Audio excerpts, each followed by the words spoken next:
असं वाटलं 2025ने काहीच नाही दिलं, पण थोडं मागं वळून बघितलं तर बरंच काही शिकवलं.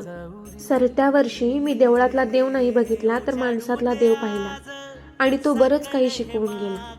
अगदी जवळची काही 1-2 माणसंही गमावली आणि रक्ताच्या नात्याच्या पलीकडची 4-5 माणसंही मिळवली. बऱ्याच वेळा दुःख आणि सुख दोन्ही अनुभव आले. वर्ष सरता सरता अगदी कालच एक सत्कार केला, मी मास्टर करते ना म्हणून.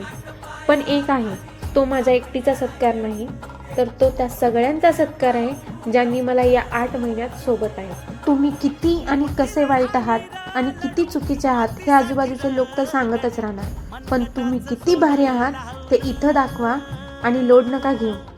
कुणीच या जगात परफेक्ट नाही. ज्या गोष्टी चांगल्या आहेत त्या घ्यायच्या, ज्या नको आहेत त्या सोडून द्यायच्या आणि मूव्ह ऑन करायचं. कारण चांगल्या गोष्टींना कधीच लेबल नसतं. By the way, happy new year.